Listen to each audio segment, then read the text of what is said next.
Bonjour et bienvenue à cet événement en ligne, chercheurs-chercheuses, qui vous propose un sujet de la recherche normande décrypté par des experts du sujet. Ils et elles sont doctorants, doctorantes, voire même jeunes docteurs pour certaines.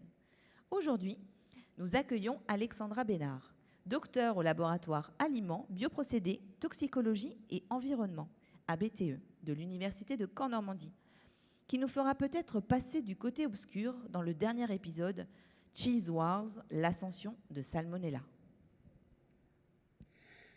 À 400 millions d'années-lumière de la planète Terre, dans la galaxie des fromages de Normandie AOP, se déroule une guerre sans merci entre les seigneurs noirs de Salmonella et les chevaliers Jedi de la bioprotection, les bactéries lactiques.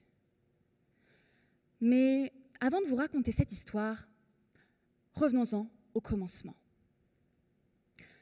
Si je vous dis microbe, bactérie ou encore virus, est-ce que vous sauriez faire la différence? C'est vrai qu'il n'est pas toujours facile de différencier bactéries et virus. Alors, laissez-moi vous aider. Les bactéries, eh bien, ce sont les premières formes de vie qui sont apparues sur la planète Terre. Et contrairement à ce que l'on pourrait penser, elles sont principalement bénéfiques. Ce sont des organismes indépendants qui n'ont ni besoin de l'homme ou encore des animaux pour pouvoir se développer et prospérer dans leur environnement. Les virus, eux, sont beaucoup plus petits. Si l'on devait faire un comparatif de la taille entre une bactérie et un virus, eh bien, on pourrait dire que la bactérie aurait la taille d'une voiture et le virus la taille d'une pomme. Contrairement aux bactéries, ce sont des organismes qui ne sont pas indépendants. Ils ont besoin d'un hôte pour se multiplier, que ce soit des animaux ou encore même des humains. Et ils sont tous responsables de maladies, provoquant des symptômes plus ou moins graves. Mais assez parlé des virus pour aujourd'hui. Moi, ce dont je vais vous parler, ce sont les bactéries. Quand je dis à mes amis que tous les jours, je travaille avec des bactéries, que ce soit bénéfiques ou bien pathogènes, j'ai parfois l'impression qu'il y a un scénario catastrophique qui se crée dans leur tête. Mais si, vous voyez très bien de quoi je veux parler. Planète Terre en 3025. Cela fait maintenant 10 ans qu'une bactérie mortelle a ravagé la surface de la planète Terre, ne laissant que quelques survivants terrés dans des bunkers et ne pouvant sortir que lors des solstices d'hiver. Mais ça, en réalité, c'est juste un bon pitch pour une nouvelle série de science-fiction. Parce que si l'on regarde la proportion entre les bactéries pathogènes et les bactéries bénéfiques, eh bien, c'est bien différent de ce que l'on peut imaginer. Alors oui, il existe des bactéries pathogènes qui peuvent provoquer des maladies, comme la listériose, ou encore la méningite bactérienne, ou bien la salmonellose. Mais elles sont bien moins nombreuses que les bactéries bénéfiques. Pour les bactéries bénéfiques, on retrouve ce que l'on appelle le microbiote. Vous savez ce que c'est? Eh bien, c'est un environnement dans lequel on va retrouver un ensemble de micro-organismes qui vont se développer chez un hôte. Bon, pour faire un petit peu plus simple, l'hôte, c'est moi. L'environnement spécifique, c'est ma peau. Eh bien, l'ensemble des micro-organismes qui sont présents sur ma peau, on appelle ça le microbiote cutané. Sur ma bouche, eh bien, on dira le microbiote buccal. Et dans mes intestins, par exemple, le microbiote intestinal. Ces bactéries bénéfiques, elles sont également des barrières de protection contre les agents pathogènes, les microbes et autres virus. Si la majorité aime se développer à nos alentours, eh bien, certaines bactéries préfèrent se développer dans des environnements beaucoup plus extrêmes. Prenons la chaleur, par exemple. J'adore aller au soleil. Néanmoins, je n'irai pas m'installer dans des sources brûlantes au fond des océans où les températures atteignent 112 degrés. Et certaines bactéries sont même capables de survivre quelques heures jusqu'à 120 degrés. Vous imaginez? Non. Ça, c'est bien trop chaud pour moi. À l'opposé, d'autres préfèrent le froid. Et là, encore une fois, j'adore le ski, faire des bonhommes de neige, mais je n'irai pas m'installer dans un glacier à 3 km de profondeur où les températures atteignent les -9 degrés. Non, non merci pour moi. Je préfère les endroits un petit peu plus exotiques. Prenez un désert de l'Est marocain, par exemple. Eh bien, les chercheurs ont dénombré jusqu'à 220 000 bactéries par gramme de sable. Notons quand même que dans le sable, il n'y a ni eau, ni matière organique. Il y a d'autres bactéries qui, elles, aiment les environnements encore plus extrêmes. Les milieux acides. Sur la planète Terre, parmi les milieux les plus acides, on retrouve les zones de volcans et les écoulements des sites miniers. Les pH avoisinent 0 à 1,2. Alors, ça ne va peut-être pas vous parler, mais à titre de comparaison, l'acide gastrique a un pH de 2. Et ça, c'est déjà vraiment très acide. Et enfin, il y a les bactéries que l'on pourrait qualifier carrément d'immortelles. On a retrouvé des bactéries dans des cristaux de sel primitifs datant de 250 millions d'années, soit avant l'apparition des dinosaures. Et le plus fou dans tout ça, c'est qu'une fois extraits de ces sels primitifs, eh bien, elles se sont tout simplement remultipliées. C'est vrai quoi. Après tout, une petite sieste de 250 millions d'années, c'est pas grand-chose, non? Mais rassurez-vous, la plupart des bactéries ne vivent pas dans ces environnements aussi extrêmes. Non, elles sont présentes tout autour de nous, et même carrément dans nos assiettes. Il y a un adage bactérien qui dit « Pas de bactéries, pas de yaourt ». Eh bien ça, c'est la vérité. Parmi les bactéries bénéfiques, il y a la famille des bactéries lactiques. Et elles sont indispensables à la fabrication de nos produits laitiers. Sans elles, on ne connaîtrait ni les yaourts, ni les fromages. Et d'ailleurs, en parlant des yaourts, vous savez cette petite saveur aigrelette bien caractéristique? Eh bien ça s'appelle l'acide lactique. Et l'acide lactique, il est produit par les bactéries lactiques. Enfin, ces bactéries, elles favorisent également un bon transit intestinal. Vous vous souvenez de cette pub? Mais si. Mangez ce délicieux yaourt et votre transit intestinal sera optimal. Bon, eh bien ça, dans la vraie vie, c'est plus grâce aux bactéries lactiques qu'au yaourt en lui-même.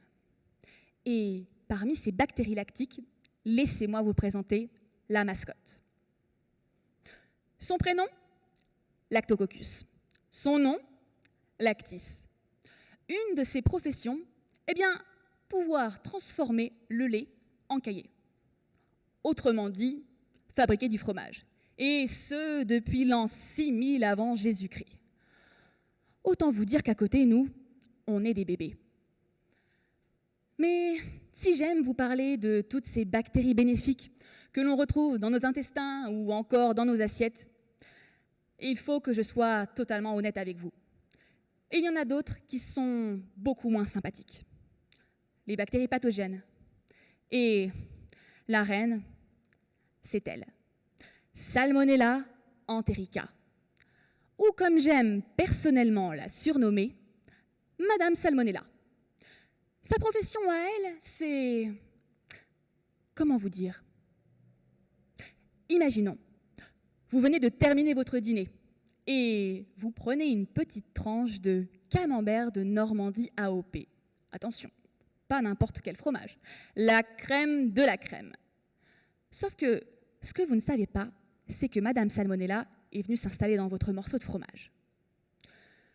Vous finissez votre dîner, vous allez vous coucher tranquillement, et là, 4 heures du matin, réveil en sueur, vous avez des crampes effroyables à l'estomac, et l'objectif, c'est arriver aux toilettes à temps. Eh bien, ça, c'est grâce, ou plutôt à cause de Madame Salmonella. Oui, elle fait partie du top 3 des bactéries provoquant des intoxications alimentaires. Elle occupe la première marche du podium avec ses copains Monsieur Escherichia coli et Monsieur Campylobacter. Le trio de l'enfer. Mais vous allez me dire, comment est-ce que Madame Salmonella, elle a pu venir s'installer dans mon camembert de Normandie AOP?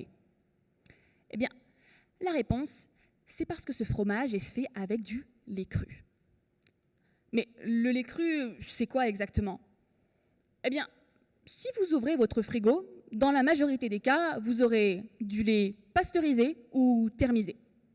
C'est un lait qui a subi un traitement thermique. En gros, il a été chauffé très fort et ça a permis d'éliminer les bactéries, aussi bien pathogènes que bénéfiques.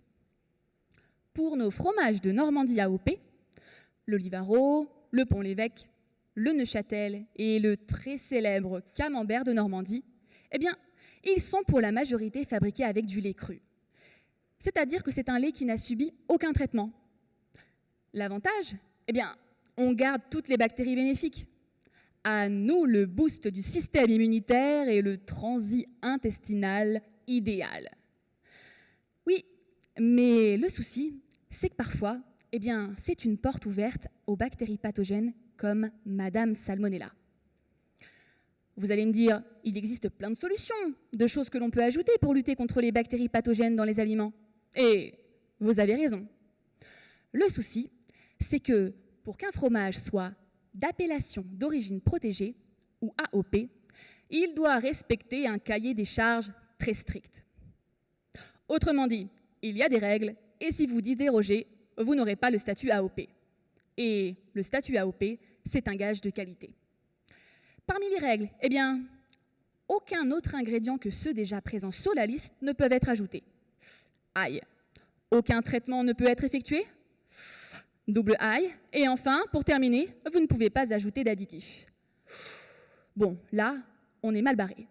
Comment est-ce qu'on pourrait faire pour lutter contre Salmonella avec toutes ces contraintes? Eh bien, vous vous souvenez, tout à l'heure, je vous parlais des bactéries bénéfiques, et plus particulièrement des bactéries lactiques. Je vous ai dit qu'elles étaient indispensables à la fabrication de nos fromages. Eh bien, laissez-moi vous dire également un petit secret. Certaines d'entre elles, en plus de pouvoir faire du bon fromage, sont capables de lutter contre des pathogènes, dont Madame Salmonella. Et ça s'appelle la bioprotection.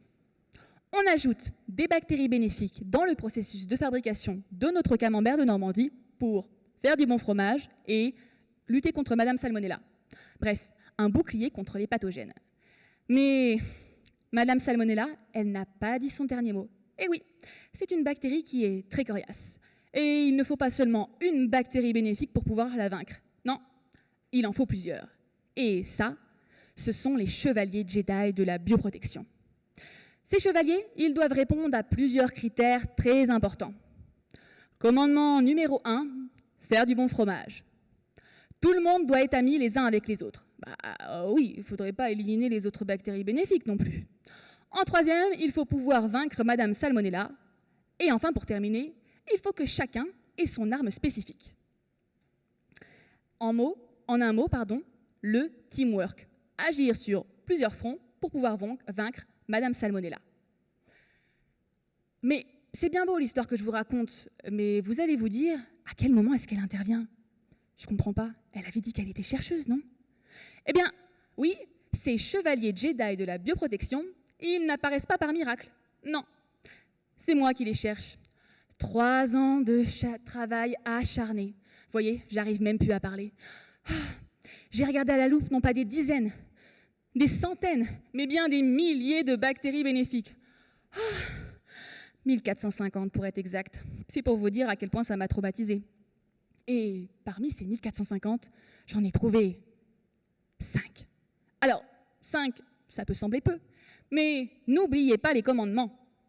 Faire du bon fromage, être sympa les uns avec les autres, vaincre Madame Salmonella et avoir chacun son arme. Ce que je ne vous ai pas dit, c'est qu'il y a un 5e commandement. Eh bien oui, Madame Salmonella, elle aussi, elle est capable d'avoir plusieurs armes. Et il faut donc que mes chevaliers Jedi soient capables de tous les combattre.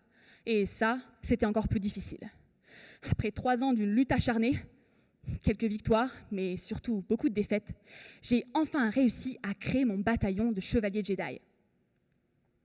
Et ça permet que cette guerre intergalactique, vous savez très bien qui va la gagner.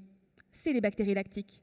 Alors, soyez tranquilles, dégustez votre camembert de Normandie en toute tranquillité, car mes chevaliers Jedi vont vous protéger. Vous voulez en savoir plus sur le monde de la recherche? Alors suivez le quotidien des doctorants et doctorantes normands qui vous disent tout sur leur recherche. Découvrez-les sur le compte Réflexion d'Instagram. Et si vous avez aimé cette vidéo, retrouvez toute la collection sur notre chaîne YouTube, avec pourquoi pas la vidéo qui vous apportera la réponse à la question fondamentale: avez-vous déjà vu un poulpe à l'école ?